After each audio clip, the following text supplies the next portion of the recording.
কোন একদিন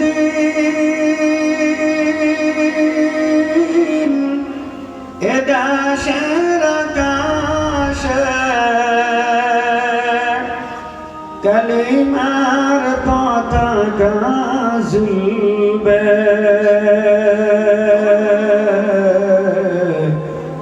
সেদিন সবাই খোদারি বিধান পে দুঃখ বেদনা ভুলবে। কোন একদিন এ দেশের আকাশে কালিমার পতাকা ঝুলবে, সেদিন সবাই খোদারি বিধানকে দুঃখ বেদনা ভুলবে। সেদিন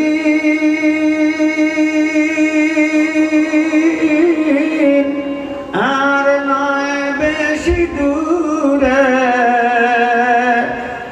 আর কিছু পথ গেলে মিলবে, সেদিন সবাই খোদারি বিধানকে দুঃখ বেদনা ভুলবে।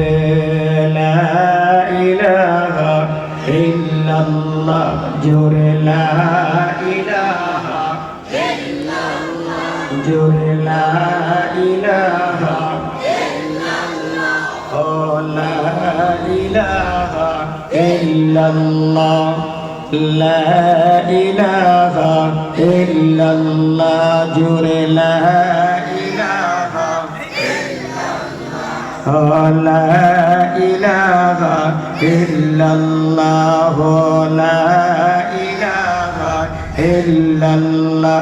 তোরা কে যাবি রে আয় রে আয়, চলো যাই সোনার মদিনায়। তোরা কে যাবি রে আয় রে আয়, চলো যাই সোনার মদিনায়।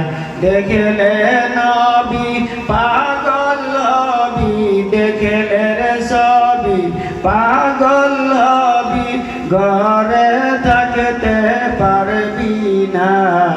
লা ইলাহা ইল্লাল্লাহ, লা ইলাহা ইল্লাল্লাহ, লা ইলাহা ইল্লাল্লাহ, ও লা ইলাহা ইল্লাল্লাহ, লা ইলাহা ইল্লাল্লাহ, লা ইলাহা ইল্লাল্লাহ, মুহাম্মাদুর রাসূলুল্লাহ সাল্লাল্লাহু আলাইহি ওয়াসাল্লাম। সম্মানিত আজকের আয়োজিত জামিয়া ইসলামিয়া মুমিনা বানাত মাদ্রাসার উন্নতিকল্পে আদিমুস শান খতমে বুখারী ও দোয়া মাহফিলে সম্মানিত সভাপতি সাহেব আতাল্লাহু আমরাহু ওয়া বারাকাল্লাহু ফি হায়াতিহি, মঞ্চ প্রবিষ্ট আকাশের তারকা সাদৃশ্য জাতির মাথার মুকুট মুআজ্জাজ হযরত উলামায়ে কেরাম বুজুর্গানে দ্বীন, আজকের মাহফিলের রওনাক বখশ মেহমান, মুখ্য আকর্ষক যিনি, দূর দূরান্ত থেকে আগত অতিথিবৃন্দ, বিশেষ অতিথি, সম্মুখে বসা বয়োজ্যেষ্ঠ প্রধানেরা, বড় ভাইয়ের বয়স সমতুল্য সম্মানিত বড় ভাইয়েরা, জাতির মেরুদণ্ড প্রাণ প্রিয় যুব সমাজ, অতি আদরের শুদ্ধ বন্ধু সত্যমণি, পর্দানসীন পর্দার আড়ালে অবস্থানরত সম্মানিত মা ও বোনেরা, মহান মনিবের দরবারে লাখ কোটি শুকরিয়া আদায় করি যে আল্লাহ পাক আমাদের বিভিন্ন মায়ের সন্তানকে দুনিয়ার ঝামেলা থেকে মুক্ত করে এই রহমতি বরকতি সামিয়ানার নিচে বসে কোরআন হাদিস শোনার জন্য, বোঝার জন্য, আমল করার জন্য সুযোগ দিয়েছেন। সেই মনিবের প্রশংসা করি, সকলে জবান খুলে বলি আলহামদুলিল্লাহ। আজকের মাহফিলে আসতে পেরে আপনারা বেজার হয়েছেন না খুশি হয়েছেন? একটা আওয়াজ করে বলুন, বেজার না খুশি? অল্প না বেশি? আলহামদুলিল্লাহ। তো মন খুশি করে হয়তো বলেন নাই। আমি জানি না আপনাদের মনের দুঃখ আছে না, আঘাত আছে না, বেদনা আছে। মাঝে মধ্যে আমরা ফুটবল খেলা দেখে থাকি।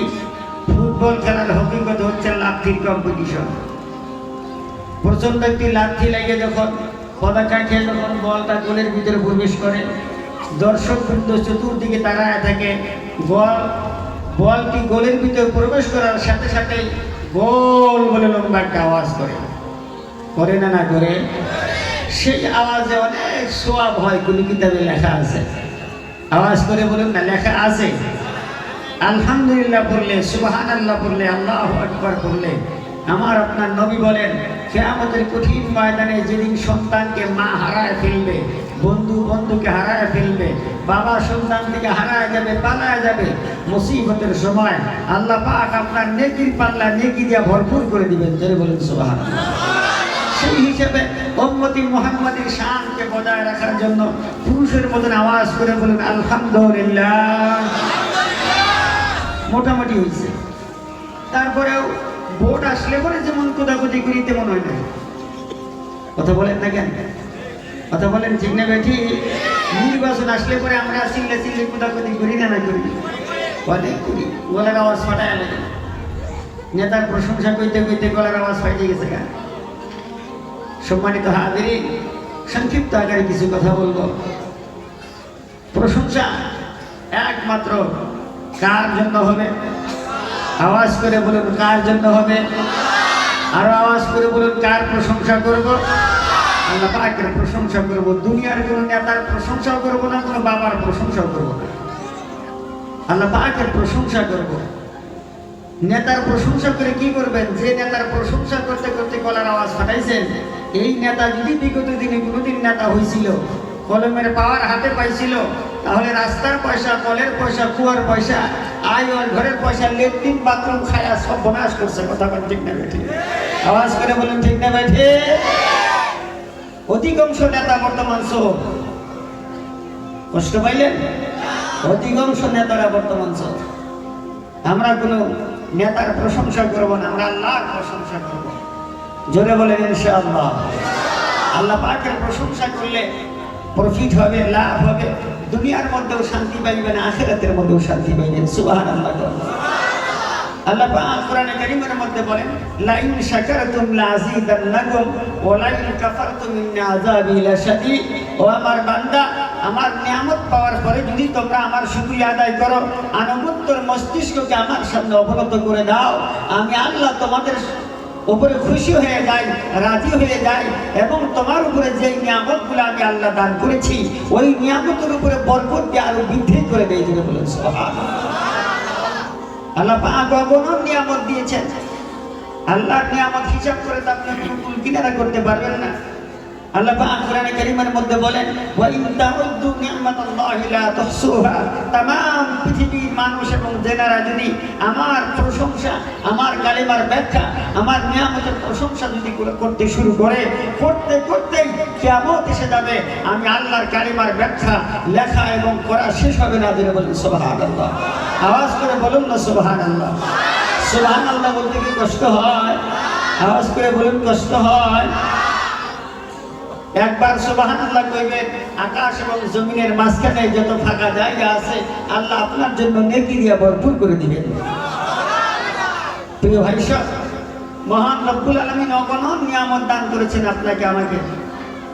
এই যে আমি আপনার নিঃশ্বাস নিতেছি, প্রত্যেক সেকেন্ডে নিঃশ্বাস দিচ্ছি আর ছেড়ে দিচ্ছি, এটাকে অক্সিজেন বলা হয়।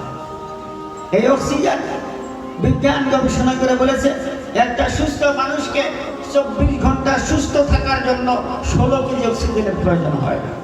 সুবহানাল্লাহ। কয় কেজি লাগে? কথা বলতে কষ্ট হইতেছে। বাড়ির থেকে যখন আসছেন তখন পাও দিয়ে হাঁটে আসছেন, ঠিক না বেঠিক? পাও দিয়ে হাঁটার সময় আপনার এই দুইটা হাত এরকম আপ ডাউন করছে না না করছে? এই হাত দুইটা আপনি ইচ্ছা করে আপ ডাউন করাইছেন, অটোমেটিক করছে। অটোমেটিকলি আপ ডাউন করছে। এই হাত দুইটা যদি আপ ডাউন না করায়, আগা পাশা না হয়ে যদি একটা রশি দিয়ে আপনার বুকের সঙ্গে চাপা দিয়ে বান্ধা নিয়ে হাঁটেন, হাঁটতে কষ্ট হবো না সহজ হবো?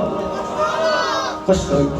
অনুরূপ ভাবে একজন বক্তা যখন মঞ্চের উপরে কথা বলে, সামনের শ্রোতা যদি বোবার মতন বসে থাকেন, কবরস্থানে যেমন করে মানুষ মাটির নিচে ঘুমায় রয়েছে, এমন করে যদি আপনি মাটির উপরেই ঘুমায় থাকেন, আপনার হাত আপনার বুকের সঙ্গে বান্ধা হাঁটতে আপনার যত কষ্ট হয়, একজন বক্তার বক্তব্য করা ঠিক তেমন কষ্ট হয়। আপনার আমার কথার সাথে জবাব দিবেন তো ইনশাআল্লাহ? জবাব দিবেন তো ইনশাআল্লাহ? মাথার ওজন কয় কেজি হবো? এখন কইবেন হুজুর মাথা তো আর জীবনে খাইনি, মানুষের মাথা। মানুষের মাথা কি আমরা খাইছি? আমার কথা কি বোঝা যাইতেছে? মানুষের মাথা তো খাওয়া হয় নাই, ছাগল, মোষ, গরু, তারপরে আপনার কি কয় মাছ, এগুলা জন্মের মতো খাইছি, এগুলার ওজন জানি। কিন্তু মানুষের মাথা কয় কেজি হয় এটা তো জানি না। একটা আনুমানিক হিসেবে মনে করেন 2 কেজি, 3 কেজি, 4 কেজি, 5 কেজি। কারো মাথায় একটু বুদ্ধি বেশি আছে, ওর একটা ওজন বেশি হবো। ওজন বেশি হবো না? মাথায় বুদ্ধি থাকলে ওজন বেশি হবো না? তারপরে জিহ্বার ওজন কতটুকু হবো? কবে হুজুর এটাও তো খাই নাই, এটাও তো কবার পারলাম না, এটাও তার মাপজোপ করা হয় না। আনুমানিক মনে করেন যে 200 গ্রাম, 250 গ্রাম। কারো খাইতে খাইতে একটু জিহ্বা লম্বা হয়েছে, আর একটু বেশি হবো। তারপরেও জিহ্বার থেকে মাথার ওজন বেশি না কম? এই কথা বল না কেন? জিহ্বার ওজনটা আপনার মাথার থেকে কম না বেশি? কম। তাহলে লাড়াচাড়া যখন করতে যাবেন, তখন আমরা তো আরাম নাই, সব সময় আরাম পাই চাই। কোনটা আরাম পাওয়া যাবে এটাই আমরা চাই। তো লাড়াচাড়া করতে গেলে জিহ্বাটা লাড়াচাড়া সহজ হবো না মাথা? কোনটা? জিহ্বা। জিহ্বা লাড়াচাড়া সহজ হবো, কারণ পাতলা জিনিস, ফটাফট লাড়াচাড়া করবেন। তো আমি আপনাকে অনুরোধ করবো, আপনার মাথা লাড়ায় কষ্ট দেওয়ার দরকার নেই। আপনার মাথা যে জায়গায় আছে ওই জায়গায় থাক, খালি জিহ্বাটা আমার সাথে লাড়াচাড়া করবেন। করবেন তো ইনশাআল্লাহ? সবাই করবেন তো ইনশাআল্লাহ? করবেন তো ইনশাআল্লাহ? কতক্ষণ বসবেন আমরা? আমরা কতক্ষণ বসবো? কতক্ষণ বসবো? সারা রাত? সারা রাত সাহস আছে, হিম্মত আছে, ব্যাটারির চার্জ আছে, দম আছে? হাত তোলেন তো কারা কারা বসবেন শেষ মোনাজাত পর্যন্ত? নারায়ে তাকবীর, নারায়ে তাকবীর।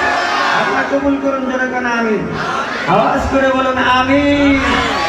প্রিয় ভাই সব, ও মুসলমানের সন্তান, এখানে বসছেন যারা, তাদের নসিব ভালো না খারাপ? কথা বলুন, ভালো না খারাপ? কতটা ভালো এটা আমি জানি না। যদি জানতাম তাহলে অগণন মানুষ রাস্তার মধ্যে ভিড় করতেছে, ওইখানে ভিড় করতো না, মারামারি করে আইসা কাতারে বসতো। কথা বলেন ঠিক না? এখানে বসার মূল্য বুঝি না, জানি না, সেজন্যই তো আজকে আমাদের কপাল পুড়ে গেছে, সেজন্যই তো আমাদের আজকে অধপতন শুরু হয়ে গেছে, সেজন্যই তো আজকে বিভিন্ন জাতি মুসলমানকে ফুটবল বানাইছে। কথা বলো ঠিক না বেঠিক? এই মুসলমান তো সেই মুসলমান যে মুসলমানের এক একটা আওয়াজে শত শত হাজার হাজার কাফির বেঈমানরা তাদেরকে দেখে, তাদের আওয়াজ শুনে ভয় ভীতি হতো, তাদের সাথে কথা বলতে, তাদের সাথে আওয়াজ করে কথা বলতে, তাদের সাথে বিরোধিতা করতে, তাদের সাথে শত্রুতা করতে তাদের কলিজার মধ্যে ভয় আসতো। ইসলাম কখনো আক্রমণ করে না, ইসলাম শান্তি চায়। জোরে বলেন কি চায়? ইসলাম শান্তি চায়। ইসলাম শব্দের মানেই হলো শান্তি। তার মানে ইসলাম এমন একটা জীবন ব্যবস্থা, যে জীবন ব্যবস্থার মধ্যে কোনো অশান্তি, কোনো চিহ্ন নাই। আমরা সেই ইসলামের জীবন ব্যবস্থার মধ্যে চলতেছি। আজকে মুসলমানের দিকে তাকায় দেখেন, সমাজের দিকে তাকায় দেখেন, জোয়ানের দিকে তাকান, বৃদ্ধর দিকে তাকান, মহিলার দিকে তাকান, আমাদের মধ্যে ইসলামের কোন কালচার আছে? কথা বলেন, আছে? আমার নবী হাদিস শরীফের মধ্যে বলেন, আল্লাহ রাসূল বলেন, আমার মনের মধ্যে সন্দেহ হয় আমার উম্মতের মধ্যে এমন একটা সময় চলে আসবে, যেই সময়ের মধ্যে ইসলাম শুধু নাম কেওয়াস্তে থাকবে, লা ইয়াবকা মিনাল ইসলামে ইল্লা ইসমুহু, ইসলাম শুধু নাম কেওয়াস্তে থাকবে, ওয়ালা ইয়াবকা মিনাল কোরআনে ইল্লা রাসমুহু, কোরআন শরীফ শুধু পাতায় লেখা থাকবে, হুরুফ লেখা থাকবে, কোরআন শরীফের তেলাওয়াতকারী খুঁজে পাওয়া যাবে না। ওয়া মাসাজিদুহুম আমিরাতুন ওয়া হিয়া খারাবুন মিনাল হুদা, মসজিদগুলি সুন্দর করে বানানো হবে, মসজিদগুলি টাইলস লাগানো হবে, মসজিদগুলি মুজাইন করা হবে, কিন্তু মসজিদের মধ্যে নামাজি খুঁজে পাওয়া যাবে না। সেই সময় আসছে? কথা বলেন, সেই সময় আসছে? সেই সময় এখন চলতেছে। আল্লাহ রাসূলের 1500 বছর আগেকার ভবিষ্যৎবাণী বাস্তবে পরিণত হয়ে গেছে।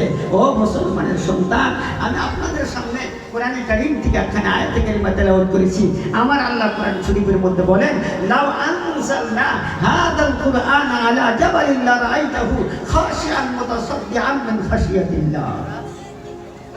আমার বন্ধুগণ, আমার ভাইয়েরা, মহান রব্বুল আলামিন কোরআনে কারীমের মধ্যে বলেন, এই কোরআন শরীফকে আমি পাহাড়ের উপরে নাযিল করে ইচ্ছা পোষণ করেছিলাম।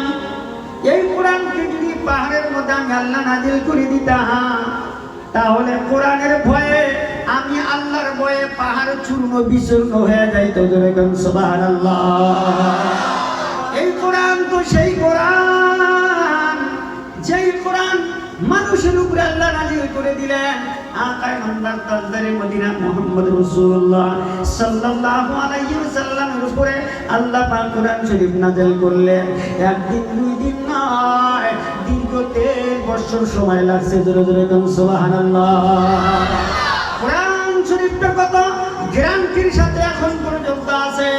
ও মুসলমানের সন্তান, বর্তমান মিডিয়ার মধ্যে আপনারা দেখতেছেন অনেক জায়গার মধ্যে কোরআন শরীফকে অপমান করা হইতেছে, অনেক জায়গার মধ্যে কোরআন শরীফের উপরে পেশাব করা হয়, অনেক জায়গার মধ্যে কোরআন শরীফকে পা দিয়ে পদদলিত করা হয়, অনেক জায়গার মধ্যে কোরআন শরীফকে টুকরা টুকরা করে আগুন দিয়া জ্বালায় পুড়ে সরকার করতেছে। ও মুসলমানের সন্তান, কোরআন শরীফের সাথে এমন ব্যবহার করার কারণে কি আজও পর্যন্ত কোরআনের সম্মান কমছে না বাড়ছে? কথা বলেন না কেন? কোরআন শরীফের সম্মান কমছে না বাড়ছে? যতই শত্রুতা করো না কেন, আমার আল্লাহ কোরআন শরীফকে হেফাজত করার গ্যারান্টি দিয়েছে। জোরে বলো সুবহানাল্লাহ। আল্লাহ রাব্বুল আলামিন কোরআনুল কারীমের মধ্যে বলেন, ইন্না নাহনু নাযালনাল যিকরা ওয়া ইন্না লাহু লাহাফিজুন। আল্লাহ রাব্বুল আলামিন বলেন, এই কোরআন শরীফ আমি আল্লাহ নাযিল করেছি। এই কোরআন শরীফকে কিয়ামত পর্যন্ত সংরক্ষণ করার দায়িত্ব, হেফাজত করার দায়িত্ব, তামাম পৃথিবীর জমিনে কোরআন শরীফটা টিকায় রাখার দায়িত্ব আমি আল্লাহ আমার কুদরতি হাতের মধ্যে গ্রহণ করছি। জোরে জোরে বলুন সুবহানাল্লাহ। আওয়াজ করে বলুন সুবহানাল্লাহ। এই কোরআন শরীফের সাথে যতই শত্রুতা করো না কেন, কোরআন শরীফের বিন্দু পরিমাণ ক্ষতি করতে পারবে? কথা বলেন, পারবে? পারবে না। কোরআন শরীফের কোনো ক্ষতি করতে পারবে না, কারণ এর গ্যারান্টি কে দিয়েছেন? আল্লাহ পাক দিয়েছেন এর গ্যারান্টি। সম্মানিত হাজিরিন, কথা কি হতো সংক্ষিপ্ত আকারে বলতে হবে। ইতিহাসের পাতার থেকে ছোট্ট একটা চ্যাপ্টার আমি আপনাদের সামনে তুলে ধরলাম।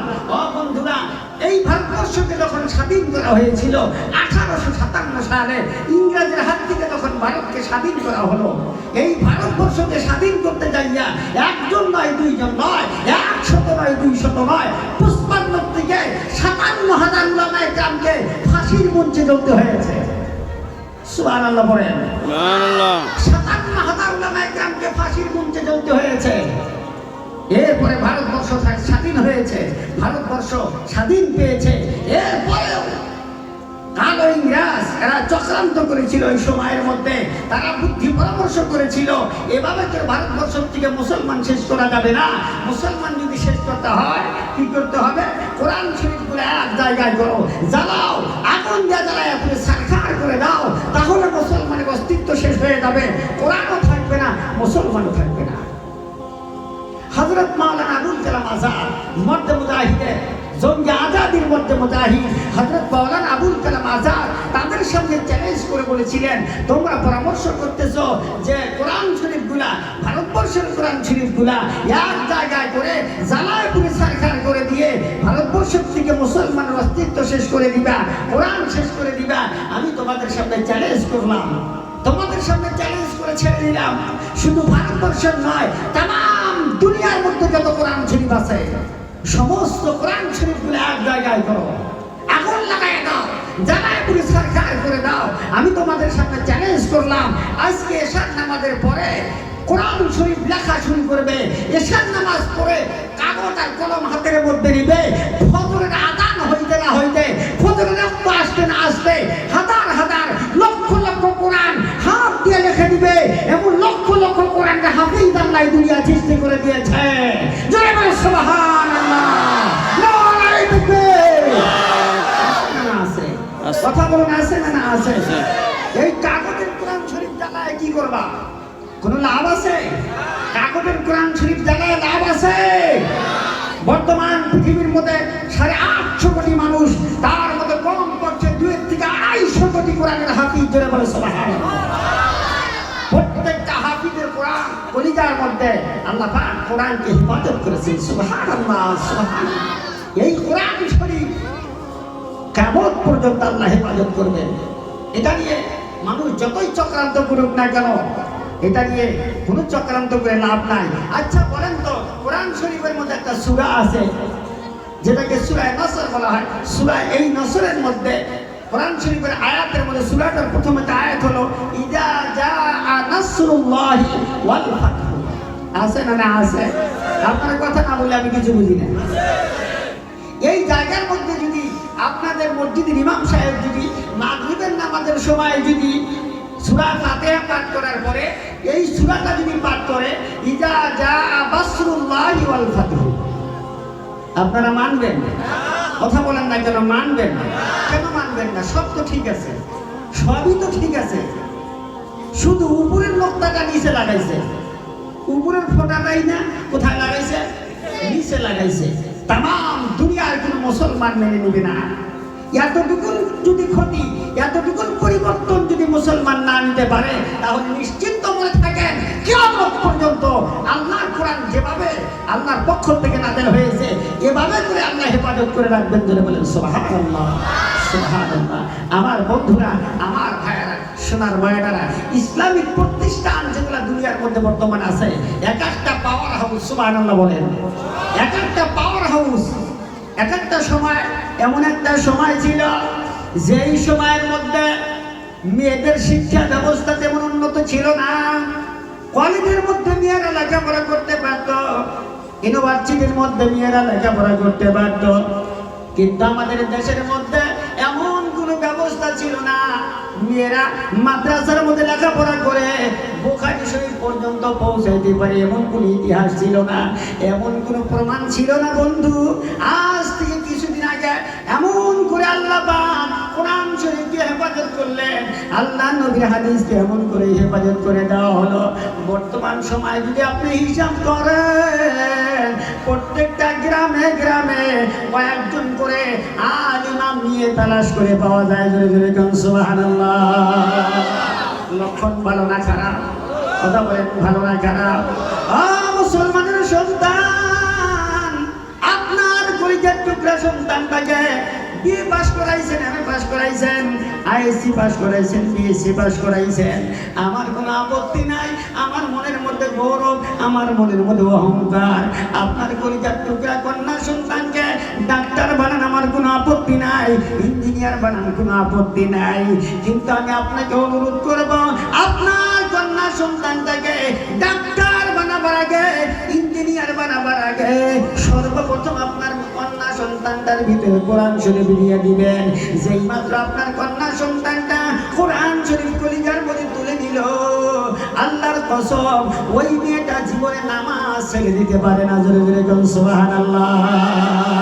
কাদের কুদরত তু দারি বার কামাল, আনতা রাব্বি আনতা আসমি জুল জালাল, তুহি কাদির জলিলুল্লাহ জাহাদার, বহর হালে তুহি মেরা নিগাহদার। আমার মুসলমান ভাইরা, সম্মানিত হাজিরিন, আল্লাহ রাব্বুল আলামিনের কোরআন শরীফ নাযিল হয়ে গেল দুনিয়ার মধ্যে। এই কোরআন শরীফ আজও পর্যন্ত আছে, কিয়ামত পর্যন্ত এভাবে করে দুনিয়ার জমিনের মধ্যে টিকে থাকবে। আমার বন্ধুগণ, আমার ভাইয়েরা, এই কোরআন শরীফকে যদি আমরা সম্মান করি, এই কোরআন শরীফকে যদি আমরা ইজ্জত করতে পারি, এই কোরআন শরীফ যদি কলিজার মধ্যে তুলে নিতে পারি, এই কোরআন শরীফটাকে যদি আমরা সম্মানের চোখে জীবনভর দেখতে পারি, আল্লাহ রাব্বুল আলামিন দুনিয়ার জমিনে আপনার আমার সম্মান বাড়াইবেন। কবরের জিন্দেগির মধ্যে আপনার আমার সম্মান আল্লাহ বাড়ায় দিবেন। কঠিন কিয়ামতের ময়দানে কোটি কোটি মানুষ যেদিন পানি পানি বলে চিৎকার করে কাঁদবে, ওই মুসিবত মুসিবতের সময় আল্লাহ রাব্বুল আলামিন আপনার আমলনামা ডান হাতে দিয়া বিনা হিসাবে জান্নাতের ব্যবস্থা করে দিবে। আমার বন্ধুগণ, কোরআনকে সম্মান করলে আল্লাহ তার ইজ্জত কত বাড়ায় দেয়। ইতিহাসের পাতা যখন খুলবেন, বাশার হাফিজ রহমাতুল্লাহ আলাইহি বিশ্ববিখ্যাত মত করেছিলেন বন্ধুরে। এমন একজন মত সদা সর্বদাই মদের আড্ডাখানার মধ্যে পড়ে থাকে, বাদ্যযন্ত্র বাজতেছে, মদের আড্ডাখানার দিকে বাশার হাফিজ রহমাতুল্লাহ আলাইহি যাইতেছে। যাইতে যাইতে যাইতে যাইতে হঠাৎ করে বাশার হাফিজ নজরটা মাটির মধ্যে পড়ে গেল। রাস্তার মধ্যে লক্ষ্য করে দেখে এক টুকরা কাগজের টুকরা পড়ে আছে। বাশার হাফিজ রহমাতুল্লাহ আলাইহি ওই কাগজের টুকরা হাত দিয়ে উঠায় দিলেন।